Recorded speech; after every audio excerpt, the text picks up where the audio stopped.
पूर्णमिदं पूर्णात् पूर्णमुदच्यते पूर्णस्य पूर्णमादाय पूर्णमेवावशिष्यते। ओम शांति शांति शांति। शंकरं शंकराचार्यं केशवं बादरायणं सूत्रभाष्य कृतौ वंदे भगवन्तौ पुनः पुनः। ईश्वरो गुरुरात्मेति मूर्तिभेद विभागिने व्योमवद्व्याप्तदेहाय दक्षिणामूर्तये नमः। ओम शांति शांति शांति। वेदांत के प्रकरण ग्रंथ विवेक चूड़ामणि पर हम लोग विचार कर रहे हैं। इसका श्लोक हो गया है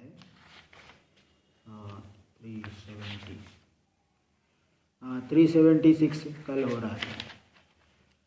यहाँ बताया कि अत्यंत वैराग्यवतः समाधि ही समाहितस्यैव दृढ़ प्रबोधः प्रबुद्ध तत्व से ही बंध मुक्ति ही मुक्तात्मनो नित्य सुखानुभूति। अत्यंत वैराग्य वाले को ही समाधि होती है। और समाहितस्यैव दृढ़ प्रबोध, समाहित पुरुष को ही दृढ़ प्रबोध होता है। दृढ़ ज्ञान उसी को होता है जिसका चित्त समाहित होगा। भाई जैसे लौकिक व्यवहार में भी आप जो है जिस चीज़ में एकाग्र नहीं हो उसको नहीं समझ पाओगे। एकाग्रता है तभी आप समझ सकते हो। तो मन हमारा उस वस्तु में समाहित होना चाहिए। इसलिए समाहित को ही दृढ़ ज्ञान होता है। और प्रबुद्ध तत्व से ही बंध मुक्ति ही, जिसने तत्व को जान लिया है उसी को बंध से मुक्ति होगी। मुक्तात्मनो नित्य सुखानुभूति, मुक्तात्मा को नित्य सुख का अनुभव होता है। नित्य सुख जो है उसका अनुभव करता है मुक्त पुरुष ही। ते बता दिए। अब यहाँ जो लोक में क्या होता है कि बहुत से लोगों की ये आशंका होती है, अरे विषयों से जो सुख मिलता है वो इसको छोड़ देंगे तो सुख कहाँ से मिलेगा। इसलिए मैं तो आपको कह रहा हूँ आप भी विषय भोग में लगी। ऐसा बहुत होता है, ऐसे लोगों की जो है भ्रांति होती है। एक बार एक घटना जो है, जगन्नाथपुरी जा रहा था ट्रेन से, एक आदमी आया बैठा हो, अरे तुम लोग क्या जो है साधु बन गए हो। देखो विवेकानंद जी साधु बने, 39 साल में ही शरीर छोड़ दिए, इतनी जल्दी मर गए, क्या उन्हें सुख मिल गया। तुम भी ऐसे घर छोड़ दिए हो, तुम्हें क्या सुख मिलेगा। अरे जो विषयों से सुख मिलता है वो सुख विषयों को छोड़ने से कहाँ मिलेगा, ऐसा जो है कुछ लोग कहते हैं। तो भाई वो जो क्षणिक सुख में जो है उसको उस काल में व्यक्ति का शरीर आदि ठीक है, परिस्थिति ठीक है, तो उसको लगता है कि यही बहुत अच्छा है। लेकिन वास्तव में विवेकी को जो है वहाँ दुख मालूम पड़ता है। देखिए इसलिए आ रहा है अवतरण में, न सुखम देवराजस्य न सुखम चक्रवर्तिना यादृशम वीतरागस्य मुनेरेकांतशीलिना।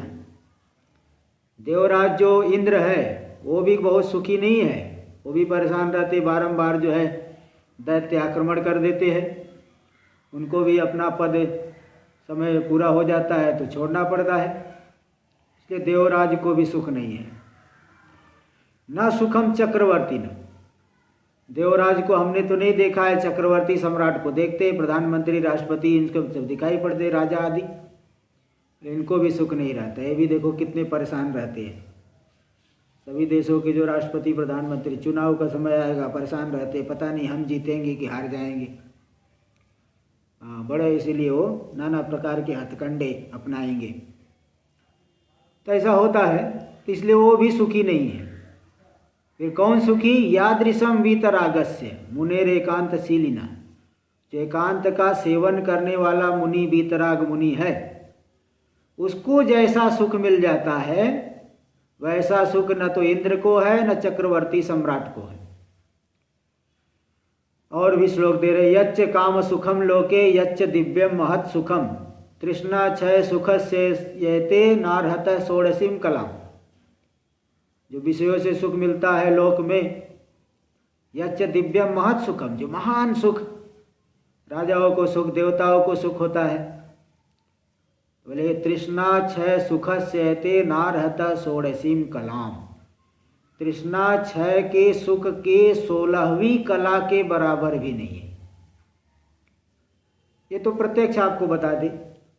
जैसे आप बाल्यावस्था में थे तो चॉकलेट खाते थे, बच्चे में सभी खाते हैं, लेकिन अभी आपको वही 50 पैसे वाला चॉकलेट ला के दिया जाए, अरे बोले छोड़ो इसको, तो बच्चों को दे दो।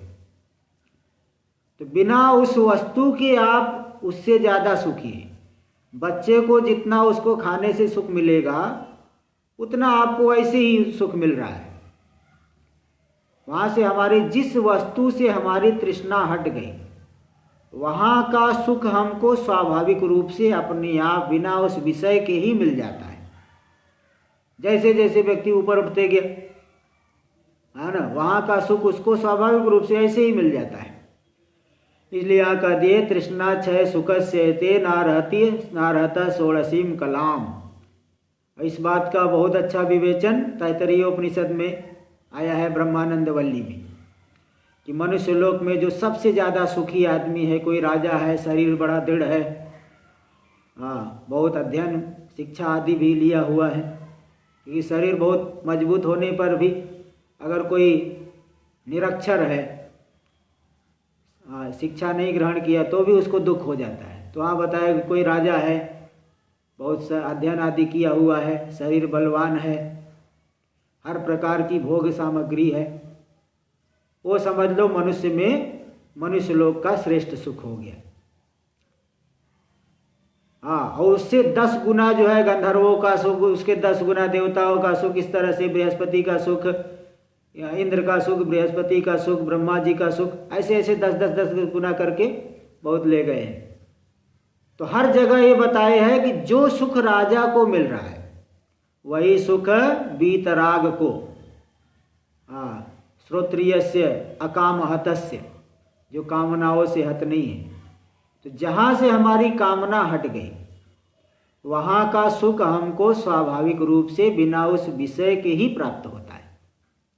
इसलिए यहाँ कह दिए तृष्णा क्षय सुख के, ये जो विषयों का सुख है, दिव्य सुख है, ये 16वीं कला के बराबर भी नहीं। गीता में भी कह दे यावान अर्थ उदपाने सर्वतः संप्लुतोदके तावान सर्वेषु वेदेषु, सर्वेषु पहले होना चाहिए थे, यहाँ पहले वेदेषु दे दिए। गीता में तो सर्वेषु पहले आए।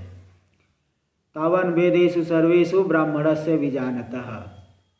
यावान अर्थ उदपाने, उदपान मतलब कोई छोटा तालाब है मीठे पानी का, उससे हमें जितना प्रयोजन सिद्ध होता है, तो वही प्रयोजन तो हमें संप्लुतोद, सर्वतः संप्लुतोदके, तो मतलब कोई बहुत भरा हुआ समुद्र है, मीठे पानी का समुद्र लेना, बहुत विशाल समुद्र है मीठे पानी का, उस समुद्र की प्राप्ति हो जाने पर छोटे से तालाब में व्यक्ति का जितना प्रयोजन रह जाता है, यानी छोटे से तालाब को फिर लेके क्या करेगा। जैसे जिसके पास जो है करोड़ों अरबों की संपत्ति है, वो 10 रुपए के पीछे थोड़ी पड़ेगा। इसी प्रकार जो बहुत बड़ा समुद्र मीठे पानी का मिल गया, तो जो जो प्रयोजन सिद्ध होना था, स्नान करना है, पानी पीना है, सब उसी में सिद्ध हो गया, तो छोटे तालाब की क्या जरूरत है। इसी प्रकार तावान सर्वेषु वेदेषु ब्राह्मणस्य विजानतः, जो ज्ञानी ब्रह्म ज्ञानी पुरुष है उसका सभी वेदों में उतना ही प्रयोजन रह जाता है। वेद मतलब कर्मकांड भाग, वेदों में अथवा पूरे वेद में उतना ही प्रयोजन, क्योंकि कार्य की सिद्धि हो गई, अब कर्मकांड आदि से कोई प्रयोजन नहीं रह गया। और श्रोत्रिय से च कामहत से, जो तैत्तरीय उपनिषद का बताया, जो बड़े मनुष्यों में राजा का सुख है वही सुख श्रोत्रिय अकामहत को भी है, जो कामना से विरक्त है, कामना से हत नहीं है, उससे 10 गुना सुख है। गंधर्व आदि का 10 गुना ऐसे बढ़ाते चले जाइए। हर जगह वहाँ तक जो विरक्त है, पूर्व की भूमि तक जो विरक्त है, उसको आगे की भूमि का सुख स्वाभाविक रूप से मिलता है। और भी एक मंत्र है, तैतरी का है, सोष्णुते सर्वान कामान, हाँ, आनंदम ब्रह्मणो विद्वान न बिभेति कुतश्चन। ब्रह्म के आनंद स्वरूपता को जानने वाला, आनंद स्वरूप ब्रह्म को जानने वाला, वह किसी से डरता नहीं। सोष्णुते सर्वान कामान सह, वह सभी कामनाओं को प्राप्त कर लेता है, सभी जो है सुखों को प्राप्त कर लेता है। इत्यादि प्रमाण सिद्धम अर्थम, इत्यादि प्रमाण से सिद्ध, इत्यादि जो देखिए श्रुति वाक्य स्मृति वाक्य ये प्रमाण है ना। प्रमाण शब्द से लेना श्रुति वाक्य स्मृति वाक्य, ते प्रमाण से सिद्ध जो अर्थ है, हाँ, सिद्धम अर्थम वैराग्य से बोध से च फलम, जो कि वैराग्य और ज्ञान का फल है, स्वानुभव सिद्धम, वो अनुभव से सिद्ध है, उसी को अब प्रस्तुत करते हैं, यहाँ पे बताते हैं, स्तुति करेंगे, अच्छी तरह से बताएंगे। वैराग्यादिति, श्लोक नंबर 377। वैराग्यात् न परं सुखस्य जनकं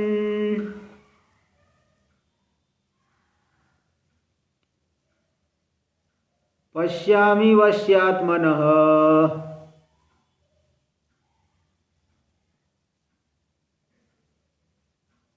तच्चेच्छुद्धतरात्मबोधसहितं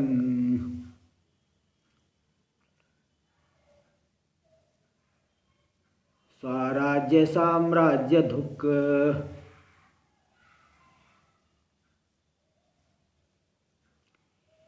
एतद्द्वारमजस्र मुक्ति युवतेः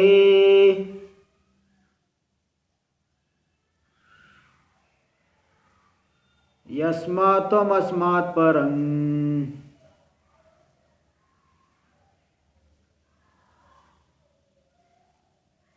सर्वत्रास्पृहया सदात्मनि सदा।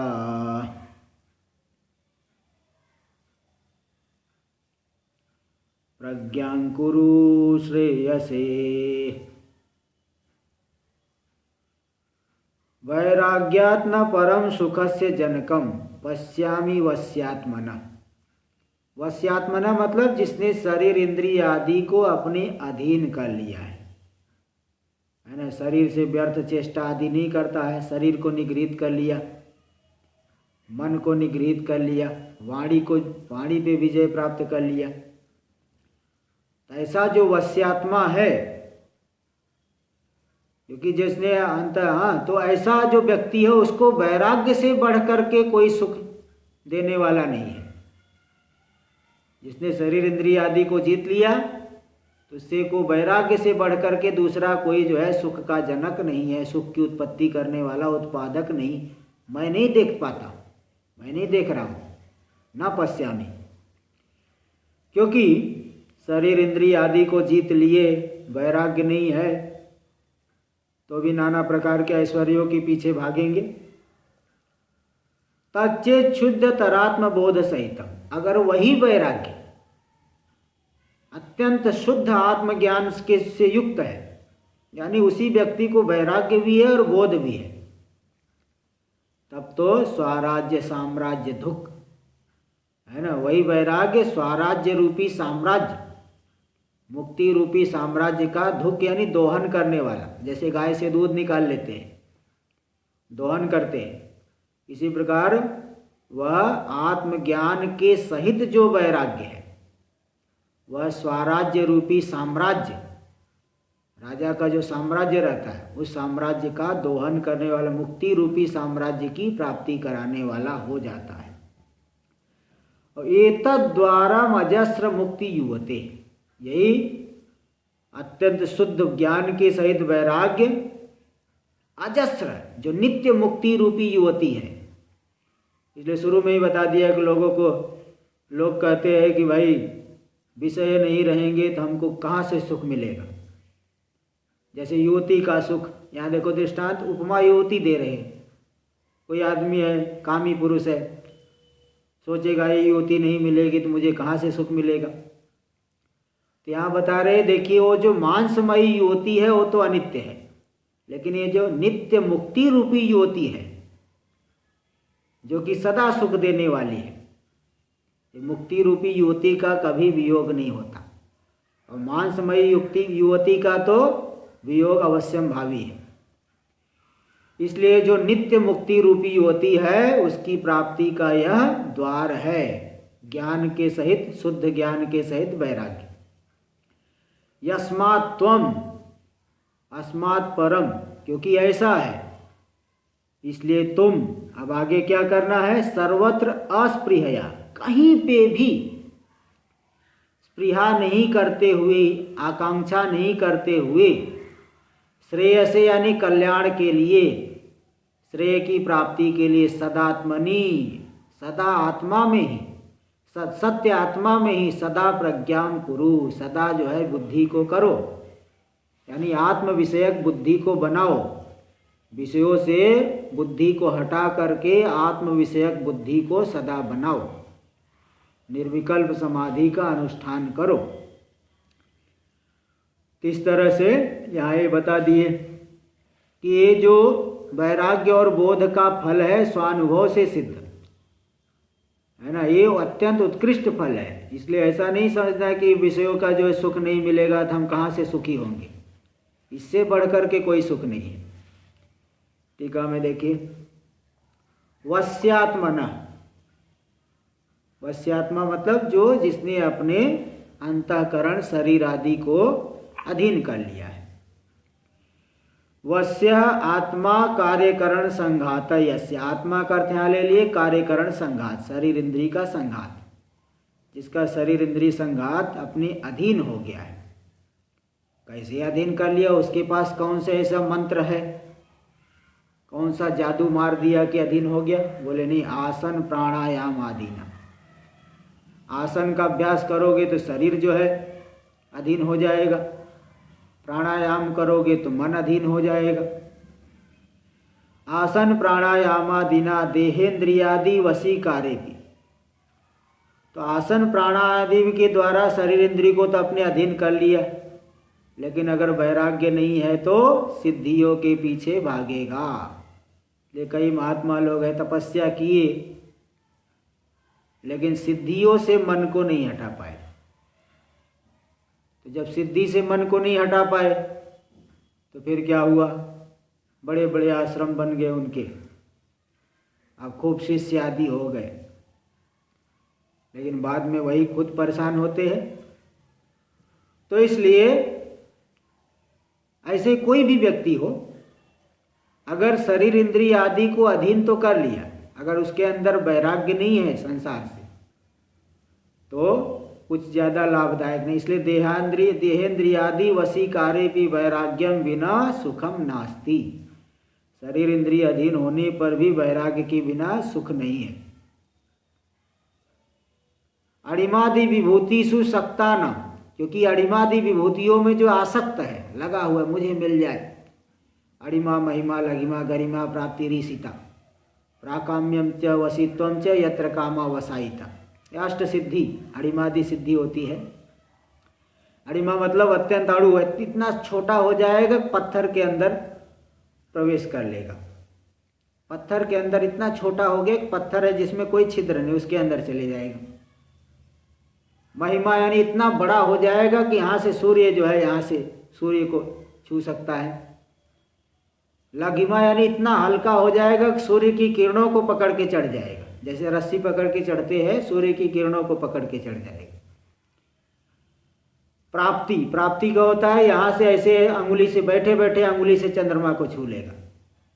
ईशिता यानी सभी भूत भौतिक पदार्थों पे शासन कर लेगा, सब उसके अधीन रहेंगे। जैसा जो चाहेगा, कुत्ते को बुला ले, गधे को बुला ले, आ जाएगा। हाँ, इस प्राप्ति ऋषिता। प्राकाम्यम, प्राकाम्य यानी उसकी इच्छा जो है शक्ति, आहत इच्छा शक्ति, यानी इच्छा जो इच्छा करेगा हो जाए। वशित्वम, सब उसके अधीन हो गए। और यत्र कामा वसायिता, जो जैसा विषय भोग करना चाहे, जैसा रूप बनाना चाहे, वो सब बना लेगा। ते जो अणिमादि विभूतियाँ है, ऐश्वर्य है, इनमें जो सख्त है, भले शरीर इंद्रिय को अधीन कर लिया, तपस्या किया, लेकिन इनमें सख्त है तो बंधस्य अवर्जनीयत्वात्, बंधन का वर्जन नहीं किया जा सकता, बंधन तो मिलेगा ही।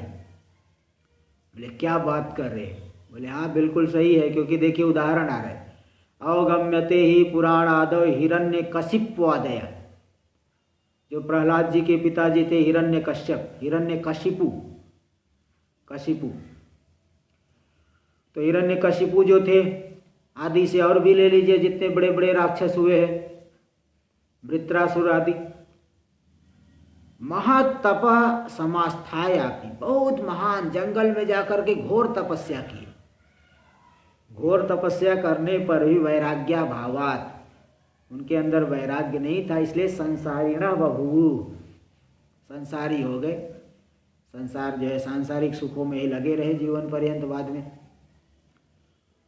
तो बताओ, नहीं देखो तो उदाहरण दे रहे किस प्रकार का तप किए थे। नहीं तादृशम तपम अस्थिस्वपि पिपीलिका संचारे अच्युतत्वम तपसा वश्यात्मत्वम बिना नहीं बिना संभवती। देखिए कैसी तपस्या है, अस्थिस्वपि पिपीलिका संचारे, इतना जो है समाधि में बैठ गए हैं कि पूरे शरीर को जो है चींटियों ने खा लिया और हड्डियों के भीतर जो है चींटी चली गई। तो क्या कि पहले क्या था ना, कि पहले व्यक्ति का जो प्राण था हड्डियों में रहता था, और कलयुग में मनुष्य का प्राण जो है अन्न में है, अन्न नहीं खाएगा तो मर जाएगा। पहले तो हड्डियों में प्राण रहता था, इसलिए जो है हड्डी बची है तो भी व्यक्ति जीवित रहता था। तो अब जो है इतनी तपस्या कर रहे हैं कि चींटी पूरे एक शरीर को खा गई, हड्डियों के भीतर चींटी घूम रही है। ये दे रहे, देखिए बता रहे, अस्थि स्वपि पिपीलिका संचारे भी, हड्डियों अस्थि यानी हड्डियों के में भी पिपीलिका चींटी का संचार होने पर भी अच्युतत्वम तपसा, तब भी उनकी तपस्या च्युत नहीं हुई, अच्युत है। तो ऐसी जो तपस्या है वश्यात्मत्वम बिना नहीं संभवती, शरीर इंद्रिय को अधीन नहीं किए हैं तो ऐसी तपस्या कैसे हो पाएगी। नहीं तो एक तो छोटा सा कोई कांटा लग जाए तो चिल्लाने लगेंगे, कोई कुछ जो है बैठे है थोड़ा सा कुछ चींटी ने काट लिया तो अरे भागेंगे, यहाँ क्या है, ठीक से व्यवस्था नहीं है, भाग लेंगे। तो भाई जो है इतनी तपस्या कर रहे हो कि वो इतना शरीर इंद्रिय अधीन है, तभी जो है इस पूरा शरीर समाप्त हो गया, केवल हड्डी हड्डी है, तब भी तपस्या उनका च्युत नहीं हुआ। तो ऐसी तपस्या करने पर भी अगर वैराग्य नहीं, अतः वश्यात्मनोपि सुखम वैराग्यम बिना न संभवती, शरीर इंद्रिय अधीन हो गया है तो भी अगर वैराग्य नहीं है तो सुख नहीं मिल सकता। इति उच्यते, इस बात को यहाँ दिखा दी।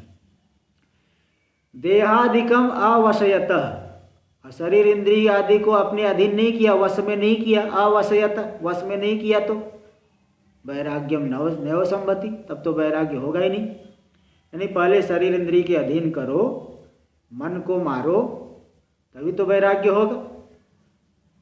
और वैराग्य हुआ, अब केवल शरीर इंद्रिय को अधीन कर लिया, तीव्र वैराग्य, और वैराग्य दृढ़ नहीं किया, फिर आगे नहीं जा पाएगा। इति वश्यात्मना इत्युक्तम, इसलिए वहाँ श्लोक में पहले पाद के अंतिम शब्द है वश्यात्मना, शरीर इंद्रिय को पहले अधीन करो, फिर वैराग्य होगा तब सुख मिलेगा। तथा च हठ योगादिना वश्यात्मनोपि, हठ योगादि के द्वारा जो शरीर इंद्रिय को अपने अधीन करते हैं, वो भी उनका जो वैराग्य है, उनका मतलब वैराग्य नहीं है, हठ योग आदि के द्वारा कर लिए, शरीर इंद्रिय को अपने वश में किए, तो भी सुखस्य जनकम वैराग्यात परम न पश्यामि, सुख का जनक वैराग्य को छोड़ करके दूसरा कोई मैं नहीं देख पा रहा हूँ। हाँ, हठ योग आदि से कर लिए तो भी वैराग्य, बिना वैराग्य के जो है सुख नहीं मिलेगा। और वही वैराग्य जब ज्ञान से युक्त हो गया, तद वैराग्यम शुद्ध तरह या आत्मबोध, शुद्ध अत्यंत शुद्ध आत्मबोध। अत्यंत शुद्ध का मतलब क्या है, पंच कोश विवेक जन्य आत्मस्वरूपावगम, पांचों कोशों का विवेचन किया उससे जन्य जो आत्मस्वरूप का ज्ञान हुआ, यही है अत्यंत शुद्ध आत्मबोध। तेन सहितम चेत, तो वैराग्य पहले से था, आत्मज्ञान भी हो गया, तब तो सबसे बड़ा फल मिल जाएगा, स्वराज्य साम्राज्य धुक। वह वैराग्य स्वराज्य रूपी साम्राज्य की प्राप्ति कराने वाला हो जाएगा। स्वराज्य का मतलब क्या है? स्वयमेव राट इति स्वराट, स्वयं ही जो राजा है और दूसरा कोई नहीं रह गया, एक अद्वितीय आत्मा में स्थिति हो गई। राजदीप्त तो स्वयं ही प्रकाशित हो रहा है। राग सत्तायाम ही विषय गमनेन मनस तद अधीनता, क्योंकि अगर हमारे अंतःकरण में राग है तो मन कहाँ जाएगा? विषय में चले जाएगा, और विषय के में चले गया तो वह मन विषय के अधीन हो गया। लेकिन अगर हमारे अंदर राग नहीं बल्कि वैराग्य है तो अनन्याधीन, तब हमारा मन अन्य के अधीन नहीं, अनन्याधीन, दूसरे किसी के अधीन नहीं हुआ। स्वयं जो है अन्य के अधीन नहीं, जैसे कोई राजा है किसी के अधीन नहीं है, ऐसे मन स्वयं ही राजा बन गया सबसे बड़ा। तस्य भाव स्वराज्यम, वह उस मन में अन्य की अधीनता नहीं है, वही है स्वराज्य। यानी इतरा नियम्यत्वम, किसी विषयों के अधीन नहीं हो रहा है, इतर से नियमित नियम में नहीं हो रहा है कि इतर के लगाए भाग रहा है, इधर जा रहा है उधर जा रहा है। तच्च साम्राज्य, ऐसा जो अन्य के अधीन नहीं होना रूपी जो साम्राज्य, हाँ, यानी सर्व नियामकत्वम, सबका नियामन कर लेना। ब्रह्मविद ईश्वराद अपि अधिकत्वात्, वह ईश्वर से भी, बड़े बड़े राजाओं से भी बढ़ करके हो गया ब्रह्मज्ञानी में सर्वनियामकत्व। क्योंकि राजा भी तो शरीर इंद्रिय के अधीन रहता है, राजा को नाना प्रकार की चिंता रहती है। तो इसलिए जो ऐसा वैराग्य है, ते स्वराज्य साम्राज्य दोग्धि इति स्वराज्य साम्राज्य धुक। हाँ, तो देखो, स्वराज्य का अर्थ कर दिए कि दूसरे के अधीन नहीं होना, और साम्राज्य का अर्थ कर दिए कि सभी का नियामक हो जाएगा। तो स्वराज्य और साम्राज्य दोनों का दोहन करने वाला जो वैराग्य हो गया, दोनों की कुल्ले ने प्राप्त कराने वाला, तो हो गया वैराग्य, कह देंगे उसको स्वराज्य साम्राज्य धुक वैराग्यम। यस्माद् एतद् वैराग्यम, ये जो वैराग्य है यह किसकी प्राप्ति कराएगा? अजस्र मुक्ति युवते द्वारम, मुक्ति रूपी जो युवती है, जो नित्य युवती, कोई वियोग होने वाली युवती नहीं है, उस युवती की प्राप्ति का द्वार है।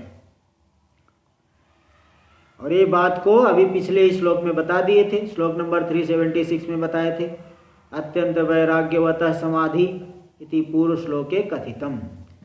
तो मुक्ति की प्राप्ति का द्वार देखो वहाँ बता दिए थे कि प्रबुद्ध तत्व से ही बंध मुक्ति, जिसने तत्व को जान लिया तो बंधन से मुक्ति हो जाएगी। तो मुक्ति रूपी युवती की प्राप्ति का द्वार है यह ऐसा वैराग्य। अस्माद् हेतु, इसीलिए तुम भी क्या करो, तुम्हें भी अगर वहां तक पहुंचना है तो आज से ही लग जाओ। सर्वत्र विषयेषु परम अत्यंतम अस्पृहया, किसी भी विषय में स्पृहा नहीं करते हुए, वांछा नहीं करते हुए, सदात्मनि यानी सदरूपे ब्रह्मणि, सदा जो है निरंतर तुम अपने बुद्धि को लगा दो। किस लिए लगा दे? श्रेयसे यानी मुक्तये, श्रेय की प्राप्ति के लिए, मुक्ति की प्राप्ति के लिए। किसको लगाए? बुद्धि को, प्रज्ञा को लगा दो। प्रज्ञाम तत्वबो प्रबोध हेतुम, जो प्रज्ञा है तत्वबोध का हेतु है, उस प्रज्ञा को ब्रह्म में लगा दो। मतलब निर्विकल्पक समाधिम कुरु, निर्विकल्पक समाधि वाली दशा को प्राप्त कर लो, उसको करो। ज्ञान से वस्तु तंत्रत्वेन कर्तुम अशक्यत्वात्। देखिए एक बहुत बड़ी बात बता रहे हैं, आप लोगों को ये सब चीजें उतनी नहीं सुने होंगे, कभी सुने भी होंगे तो भी दृढ़ हो जाएगा। देखिए एक चीज होती वस्तु तंत्र और एक होता है कर्तृतंत्र। जैसे आपके सामने घट रखा है या कुर्सी रखी है, आँख खोलोगे तो आपको घट का ही ज्ञान होगा। कुर्सी है तो कुर्सी का ही ज्ञान होगा। तो कोई भी ज्ञान है वो वस्तु तंत्र होता है, वस्तु जैसी है वैसा ही ज्ञान होगा। अब सामने घट रखा है, बोले नहीं घट नहीं, इसको पट जाना, तो पट कैसे जान लेगा भाई, सामने तो घट रखा है। आँख खोल दिया, अच्छा मत देखो मत जानो, अगर आँख खोल दिया तो ज्ञान तो होगा ही। तो ज्ञान जो है वस्तु तंत्र होता है, प्रमाण तंत्र भी होता है। लेकिन कई चीजें ऐसी है कर्तृतंत्र, जैसे कोई क्रिया करना है, कोई कर्म करना है, तो बोले नहीं मैं नहीं करूँगा, पहले बोल रहे थे मुझे करना है, बाद में कह दिए नहीं करूँगा। उपासना करनी है, उसको कर भी सकते हो, नहीं भी कर सकते हो, अन्य प्रकार से कर सकते हो।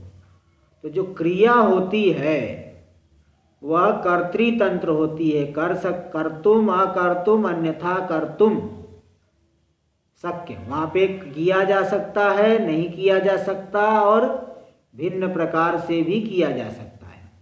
कहीं जाना है जा भी सकते हो, नहीं भी जा सकते हो, दूसरे रास्ते से भी जा सकते हो। तो क्रिया में तो ये सब चलता है, लेकिन ज्ञान जो है वो वस्तु तंत्र होता है। वहाँ विधान, ज्ञान में विधि नहीं मानी जाती कि तुम देखो, भाई आँख खुली है, सामने वस्तु है, दिखाई पड़ेगा, इसलिए उसका ज्ञान का विधान तो नहीं होता, ज्ञान के साधनों का विधान। ये नहीं कि तुम जो है ज्ञान ज्ञान ज्ञान करो, ज्ञान करो, ज्ञान क्या करना है, साधन श्रवण करो, मनन करो, निधिध्यासन करो। ज्ञान तो अपने आप जो है, प्रमाण आपका ठीक है तो ज्ञान तो होगा, आँख आपकी ठीक है तो सामने की वस्तु दिखाई पड़ेगी। इसलिए देखो यही बात है। तो बस आपको ये चीज़ नोट करनी है दिमाग में कि एक तो होती है कर्तृतंत्र, जो क्रिया है, उपासना है चाहे कर्म है, लौकिक क्रिया है, एक कर्तृतंत्र होती है, कर्ता के अधीन होती है। कर्ता करना चाहे तो कर सकता है, नहीं कर सकता है, भिन्न प्रकार से कर सकता है। लेकिन जो ज्ञान है वह वस्तु तंत्र है, अथवा प्रमाण तंत्र भी कहा जाता है। वस्तु के अधीन अथवा प्रमाण के अधीन ये कहा जाता है। तो ज्ञान से वस्तु तंत्रत्वेन, ज्ञान तो वस्तु के अधीन है, प्रमाण के अधीन है, प्रमाण के भी अधीन है, इसलिए उसको तो किया नहीं जा सकता है, कर्तुम अशक्यत्वात्। इसलिए यहाँ प्रज्ञा का अर्थ है समाधि को करो, ज्ञान का साधन जो निर्विकल्प समाधि है उसको करो। तुम्हारा प्रमाण ठीक है तो अपने आप ही जो है कि ज्ञान हो जाएगा, ऐसी कोई बात नहीं। आँख हमारी ठीक है, सामने वस्तु है तो ज्ञान तो होगा ही, इसलिए ज्ञान नहीं किया जा सकता, ज्ञान में विधि होती नहीं है, तो यहाँ समाधि का विधान किया गया। आगे भी देखिए। हाँ बोलिए।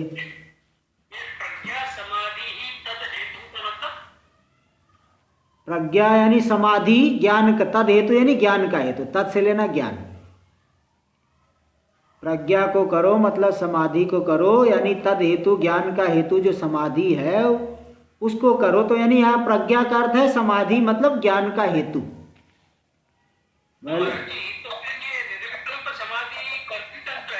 हाँ निधिध्यासन तो आ गया, निर्विकल्प समाधि यहाँ करेंगे और निर्विकल्प समाधि से फिर ज्ञान हो जाएगा।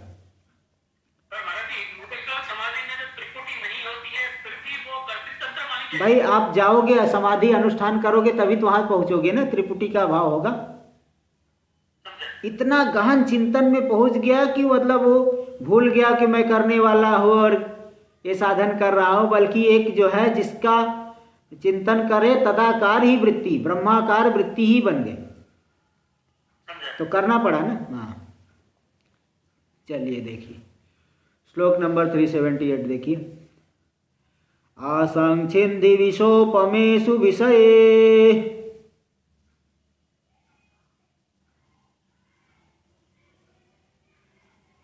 स्वेषैव मृत्योस्त्रितिः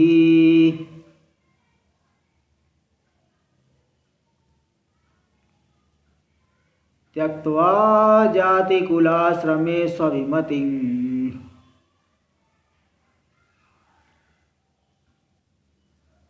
मुञ्चाति दूरात् क्रियाः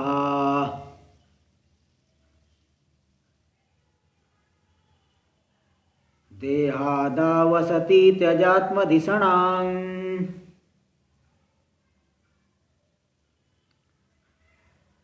प्रज्ञां कुरुष्वात्मनि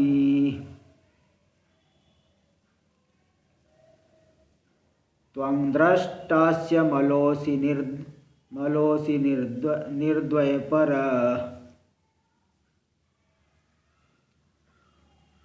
ब्रह्मासि यद्वस्तुतः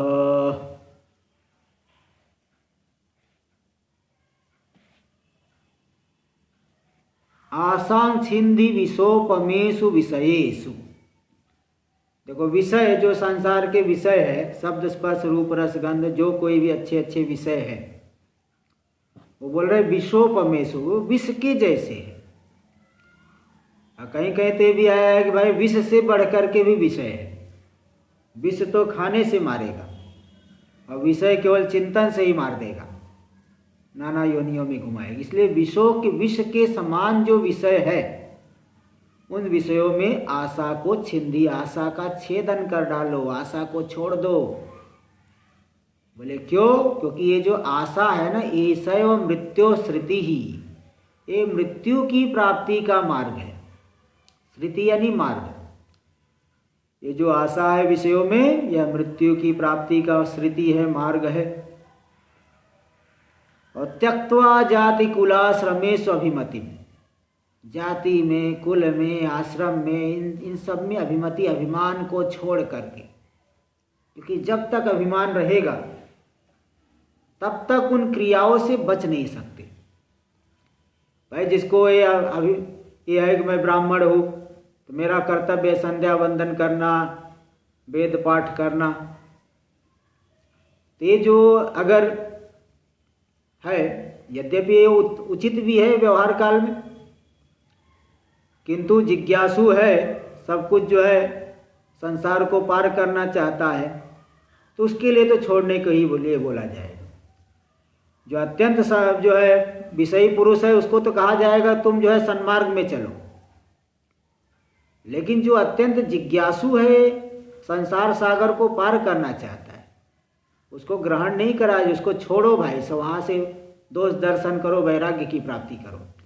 इसलिए त्यक्त्वा जाति कुलाश्रमेषु अभिमति, जाति में, कुल में, आश्रम में, इन सब में अभिमान को छोड़ करके अति दूरात क्रिया मुंच, ये जितने नित्य नैमित्तिक जितने सब कर्म है ना, उन सबको दूर से ही छोड़ दो, दूर से ही छोड़ देना है। हाँ, अरे आवाज कहाँ से आ रही? देहादौ असति त्यजात्मधिषणाम, जो मिथ्या शरीर आदि है उनमें आत्मधिषणाम यानी आत्मबुद्धि को छोड़ो। यही मैं हूँ, शरीर को मैं हूँ, यही मैं हूँ, मन को यही मैं हूँ, इंद्रियों में यही मैं हूँ, इस बुद्धि को छोड़ दो। फिर क्या करे, कहाँ आत्मबुद्धि करे? बोले प्रज्ञां कुरु स्वात्मनि, जो हमारा शुद्ध आत्मा है, हमारी शुद्ध आत्मा, हमारा शुद्ध स्वरूप है, उसी में प्रज्ञानी अहम बुद्धि को करो, यही मैं हूँ। क्यों? क्योंकि तुम द्रष्टासी, तुम तो द्रष्टा हो, इन सबको जानने वाले हो। अमलोसी, निर्मल हो, तुम्हारे अंदर कोई मल नहीं है, कोई जो है सांसारिक धर्म नहीं है। यद वस्तुतः निर्द्वय पर ब्रह्म, जो वास्तव में निर्द्वय से, द्वैत से रहित पर ब्रह्म है, असीत वही तुम हो, तुम वही हो। इसलिए इस प्रकार से, इस रीति से चल करके वहां तक की जो है मुक्ति तक का अनुभव कर सकते हो। देखो, विषोपमेषु विषयेषु, विष के समान जो है, विष की उपमा वाले, विष के समान जो विषय है, उन विषयों में आसाम छिंदी, आशा को, कामना को, इच्छा को छोड़ दो। क्यों? ऐसैव यानी आशैव मृत्यु हो, श्रुति यानी मार्ग। मृत्यु क्या है? स्वरूपात प्रचिति रूप प्रमादस्य, स्वरूप से च्युत हो जाना यही मृत्यु है। ऐसा प्रमाद करना मृत्यु है। उस प्रमाद का, मृत्यु का यह मार्ग है आशा, श्रुति मार्ग, ये मार्ग हो गया। और जाति कुलाश्रमेषु अभिमतिम त्यक्त्वा, जाति में, कुल में, आश्रम में अभिमान को छोड़ करके फिर क्रिया यानी जात्यादि निमित्ता, अलग अलग जाति वालों के लिए अलग अलग कर्म है, उन कर्मों को भी छोड़ो, क्योंकि अभिमान ही नहीं रहेगा तो कर्म ही छूट जाएगा। अभिमान नहीं रहेगा तो कर्म छूट जाएगा। तो आजकल के लोग तो ऐसे ही छोड़ दिए हैं, उनको जो है तो मतलब वो वाला छोड़ना नहीं, हो तो भाई फिर दूसरे मार्ग में चले गए। अरे कोई जो है आदमी ईसाई बन गया तो ये थोड़ी कहा जाएगा वो तो आत्मा को चाहता है। अथवा कोई जो है अन्य लोगों के साथ संसर्ग से कुछ अन्य प्रकार के करने लग गया, विपरीत मार्ग सेवन करने लग गया, तो उसको नहीं, उसको छोड़ना नहीं कहा जाएगा। छोड़ने का मतलब इसको छोड़ करके कल्याण, आत्यंतिक शांति के मार्ग में चलो, इसको छोड़ना कहते हैं। इन एक विषयों के पीछे पड़े हैं तो कुछ जो है कुल परंपरा आदि का ज्ञान नहीं है, वो तो बहुत गलत मार्ग है। इसलिए जाति आदि को लेकर के जो नाना प्रकार के कर्म है, अगर मुक्ति की प्राप्ति करनी है तो इनको विधिवत छोड़ दो। अति दूरात मुंच, छोड़ना मतलब विधिवत छोड़ना है। असति मिथ्याभूते देहादौ, जो मिथ्या स्वरूप है शरीर आदि, उसमें आत्मधिषणाम यानी अहम बुद्धिम त्यज, यही मैं हूँ, इस बुद्धि को छोड़ दो, यानी माँ कारसी मत करो, दोबारा कभी मत करो, करो ही मत। यत, क्योंकि यस्मात् कारणात्, क्यों ऐसा न करे, शरीर तो है, हम बाल्यावस्था से ऐसा कर रहे हैं, बोले इसलिए नहीं करना है क्योंकि तुम दृष्टा आसी, तुम तो दृष्टा हो, जानने वाले शरीर आदि के। दृष्टा दृश्य थोड़ी हो जाता है।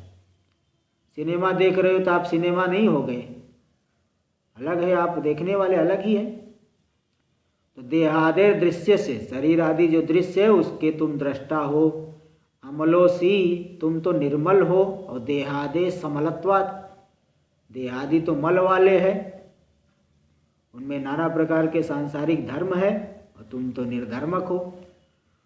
तो वस्तुतः निर्गतम द्वयम यस्मात् निर्द्वयम, यानी अद्वैतम, जो अद्वैत तत्व है, ऐसा जो परब्रह्म वही तुम हो।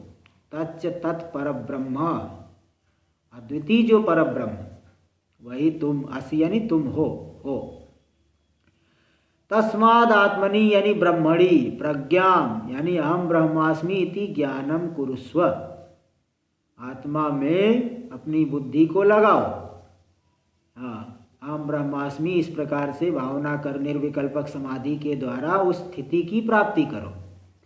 निर्विकल्पक समाधिना संपादय, निर्विकल्पक समाधि के द्वारा उस ज्ञान का, उस अनुभव का संपादन करो। यानी निर्विकल्पक समाधि के द्वारा पूरा दृश्य हट गया तो स्वरूप का अनुभव हो जाएगा।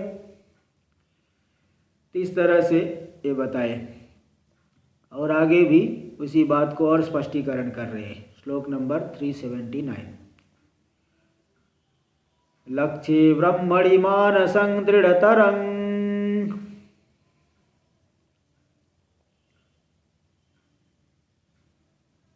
संस्थाप्य बाह्येन्द्रियं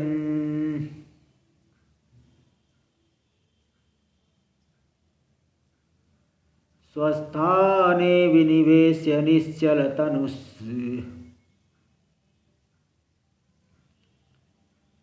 चोपेक्ष देह स्थितिं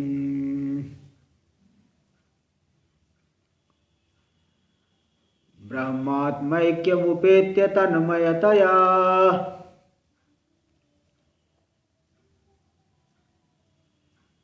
चाखंडवृत्त्या निशं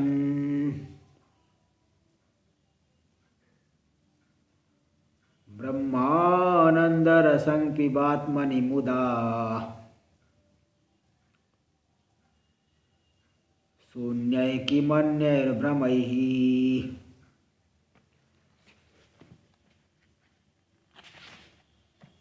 लक्ष्ये ब्रह्मणि मानसं दृढ़तरं संस्थाप्य, लक्ष्य कौन है? ब्रह्म है ना, ब्रह्म ही हमारा लक्ष्य, उसकी प्राप्ति ही लक्ष्य है। तो लक्ष्य ब्रह्म में मानसम, जो मन है हमारा, मनयो मानसम, मन को ही मानस शब्द से भी कहा जाता है। तो अपने मन को अत्यंत दृढ़ रूप से उस लक्ष्य ब्रह्म में स्थापित करके, जैसे कि मुंडक में आया है, प्रणवो धनुषरो ह्यात्मा ब्रह्म तल्लक्ष्यमुच्यते अप्रमत्तेन वेद्धव्यम सर्वतन्मयो भवेत्। वहाँ क्या बताए है? वहाँ ओमकार के माध्यम से दिखाए है कि प्रणव जो ओमकार है धनुष है, और शर है, बाण कौन है? जीवात्मा। जैसे बाण धनुष पे चढ़ा करके मार देते हैं तो बाण जो है लक्ष्य के अंदर चले जाता है, लक्ष्य के भीतर ही घुस गया, उससे तन्मय हो गया, उसी के भीतर ही चले गया, अलग से नहीं रहा। तो अप्रमत्तेन वेद्धव्यम, बिना किसी प्रमाद के लक्ष्य का वेधन करना चाहिए, है ना। सर्वतन्मयो भव, वहाँ पे अप्रमत्तेन वेद्धव्यम, प्रमाद से रहित होकर के वेधन करो। शर के समान, जैसे बाण जो है लक्ष्य के भीतर ही घुस गया, अलग से नहीं दिखाई पड़ा, इसी प्रकार जीवात्मा को परमात्मा से अलग करके नहीं देखो, अलग उसी के साथ तदात्म भाव को प्राप्त हो जाओ। इसी बात को यहाँ दिखा रहे हैं कि मन को जो है दृढ़तर लक्ष्य ब्रह्म में स्थापित करके तद्रूपता का अनुभव करना, इसलिए उसी में स्थापित कर दी। और बाह्य इंद्रियम स्वस्थाने विनिवेश्य, बाह्य जो चक्षुरादि इंद्रिया है उनको अपने गोलकों में ही स्थिर करके, है ना, वो जो इसको बोलते हैं, तो यम नियम में आता है अहिंसा सत्यम अस्तेय ब्रह्मचर्या परिग्रह, और ये सौ संतोष, ये यम नियम आसन प्रत्याहार, इसको बोलते प्रत्याहार। प्रत्याहार विषयों से इंद्रियों को हटा करके उनको गोलकों में स्थापित कर देना। तो बाह्य इंद्रियम स्वस्थाने विनिवेश्य, और निश्चल तनु, है ना, निश्चल तनु रहना है, ये नहीं कि शरीर हिलाते रहो, इसलिए किसी एक आसन में बैठना है, सुखासन में, पद्मासन में, जैसा मतलब जो आसन, एक आसन में बैठना है। शरीर हमारा स्थिर होना चाहिए, वो चाहे कोई भी आसन हो। इसलिए योग सूत्र में दिखाएंगे टीका में, स्थिर सुखम आसनम, जिसमें हम स्थिरता से बैठ सके अथवा और सुखपूर्वक बैठ सके।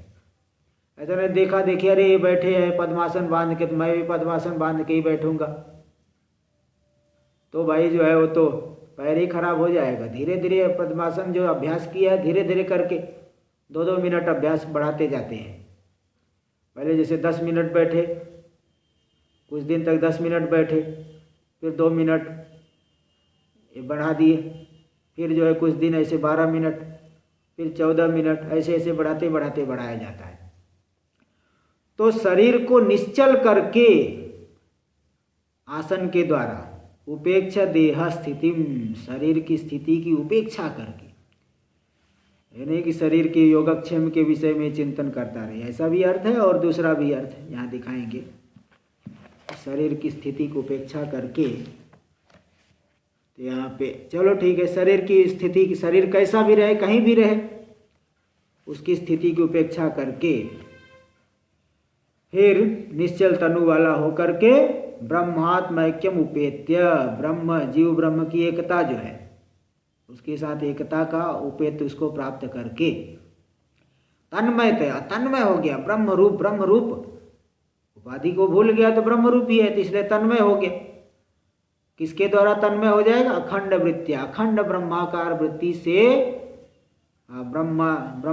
ब्रह्मैक्य को जान करके, अनुभव करके, अनिशम लगातार ब्रह्मानंद रसं पिब आत्मनि पिब, अपने ही स्वरूप में तुम ब्रह्मानंद रूपी रस का पान करो।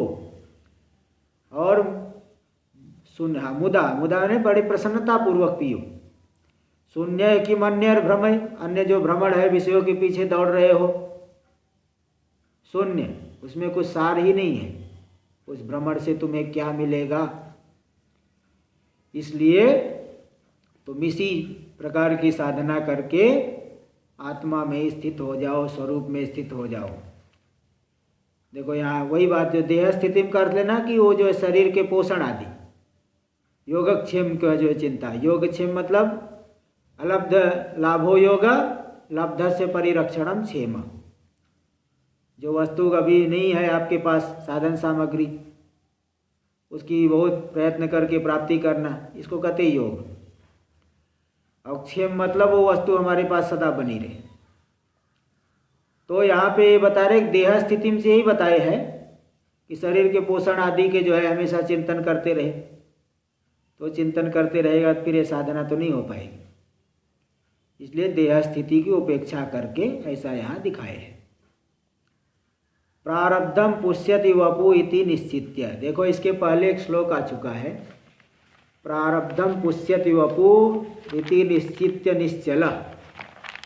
ये श्लोक आया था पेज नंबर 164 पे, 164 पे श्लोक आया था, प्रारब्धम पुष्यति वपु इति निश्चित्य निश्चल, ऐसा दिए थे वहाँ पे।